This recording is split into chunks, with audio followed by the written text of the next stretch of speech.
The eugenics movement had its foundations in social Darwinism. In fact, Charles Darwin was the cousin of Sir Francis Galton, who coined the word eugenics.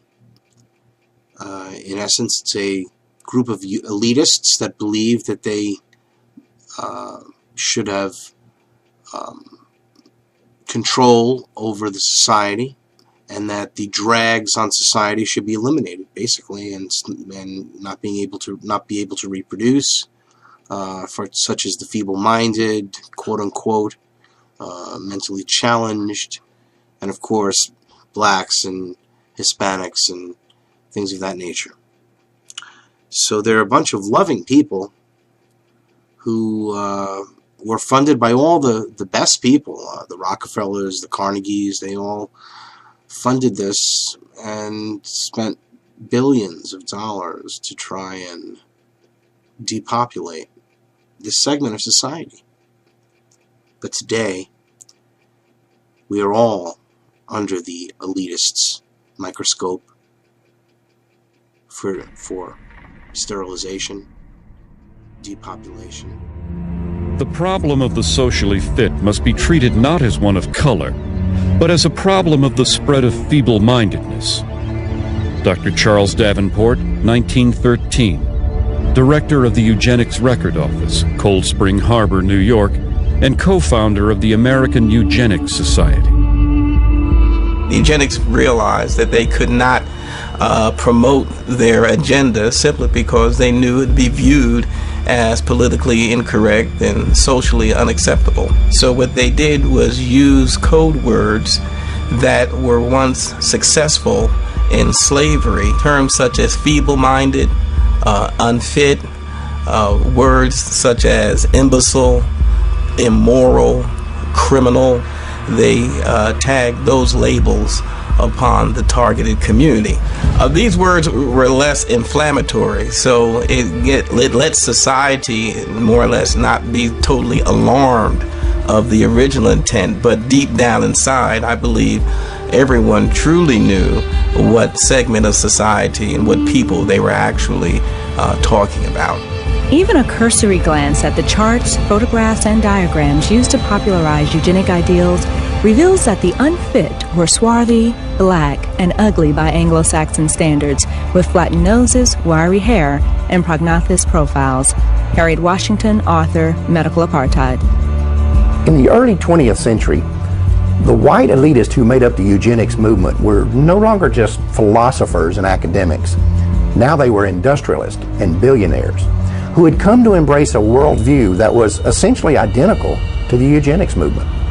The same individuals and corporations who had once made millions on the backs of slaves were now willing to spend millions to get rid of them. But that didn't mean that these guys were interested in being public crusaders for the eugenics movement. They were certainly willing to be the brains and the money behind it, but they would hire crusaders to do the dirty work. And the primary one they settled upon was a woman named Margaret Sanger. She was the founder of the American Birth Control League and the publisher of its newsletter, the Birth Control Review.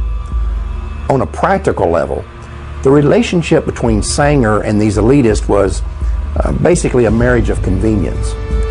In order to advance their common agendas, they needed a front man and she needed money. And the whole thing would be held together by this kind of bizarre obsession with race and class. The result was that the American Birth Control League became the driving force behind the American Eugenics movement. Eugenics would no longer just be a philosophy. Sanger and others like her were going to put it into practice. We are paying for and even submitting to the dictates of an ever-increasing, unceasingly spawning class of human beings who never should have been born at all. Margaret Sanger, 1922. The laws of nature require the obliteration of the unfit, and human life is valuable only when it is of use to the community or race. Madison Grant, 1916, co-founder, American Eugenics Society. The black man has never been a competitor, but has always been subservient to the white race. And just so long as he remains subservient, his position is secure. And just so soon as he becomes a competitor, his fate is sealed. Dr. Benjamin Hayes, eugenicist, 1905. The American Birth Control League was wise enough to get their program of population control across by using what had worked in the past, the same code words that had established the institution of slavery and that was also used by the early eugenics movement was once again used by the American Birth Control League. The Margaret Sangers of those days did not come out and say they were trying to eliminate black people. What they did say, they were trying to rid society of the feeble-minded. They were trying to rid the society of the criminal. Well, she was successful simply because of her eugenics friends for the past 50 years had put those labels on minorities and African Americans, and therefore society was more or less desensitized. In effect, the code words hid the agenda of Margaret Sanger and the eugenists. At that time, they did shift over to what they called the quality of life. It was a philosophy unquestionably used to target the poor simply because what the quality of life at its core meaning was that poor people really didn't have a reason to live. Only the white, those with status, had any chance of a meaningful or purposeful life. The solution for the poor now was not to eliminate the circumstances that would cause poverty. Their solution now was to eliminate the poor, eliminate the impoverished, and just wipe them off the face of the earth. The practice of birth control among the majority of colored people would probably be more eugenic than among their white compatriots. The dissemination of the information of birth control should have begun with this class, rather than with the upper social and economic classes of white citizens. Walter Terpening, Birth Control Review, 1932. In virtually every community where Negroes dwell, one finds them in fat times and lean alike, contributing a disproportionate number to the roles of the dependents and delinquents. They make excessive demands on the white man's charity and overtax his patience. Newell Sims, Birth Control Review, 1932. Author Madison Grant was a co-founder of the American Eugenics Society and an officer of the New York Zoological Society. In 1906, he had authorized an exhibit at the Bronx Zoo in which a 22-year-old African named Ota Benga was displayed in a cage in the monkey house. Sharing the cage with Benga was an orangutan. When a local clergyman protested the exhibit, he said that it was clearly intended to be a demonstration of Darwin's theory of evolution. Local proponents of Darwinism apparently agreed and labeled the display educational. 10 years after this event, Ota Benga committed suicide.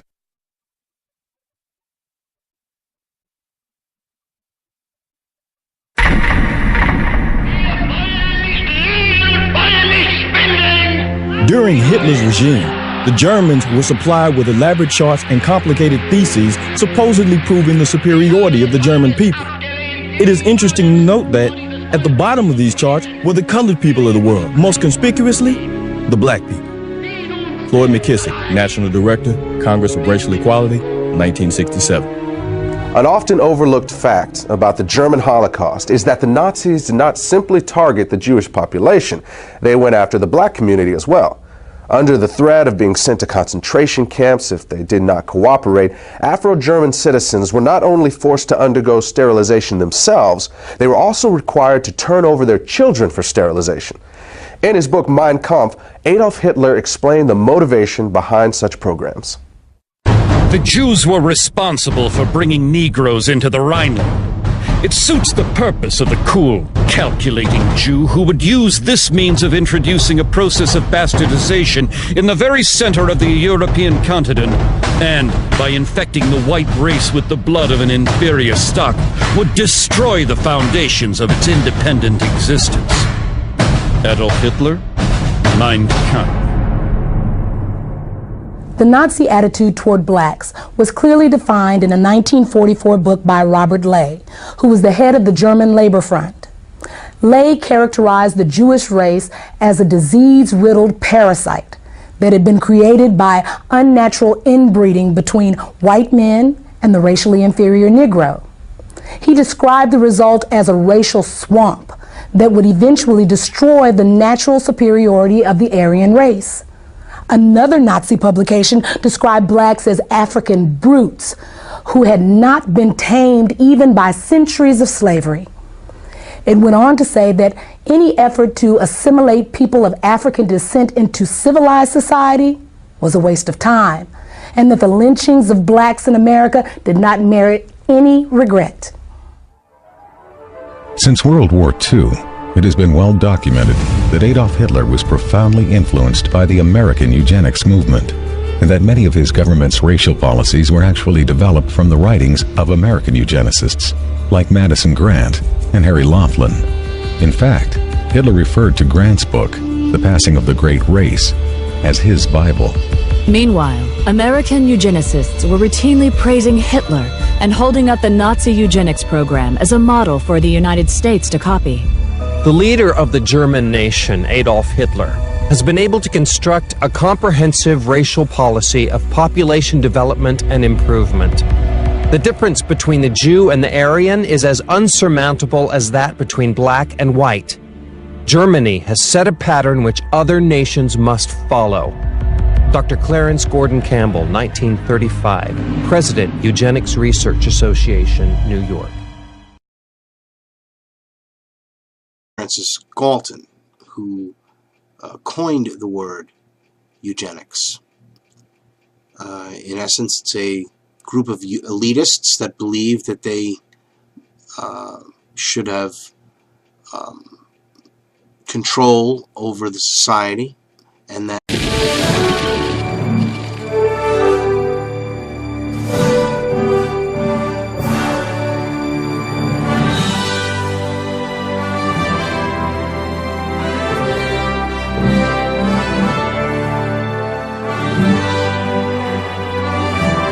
so they're a bunch of loving people who were funded by all the best people, the Rockefellers, the Carnegies. They all funded this and spent billions of dollars to try and depopulate this segment.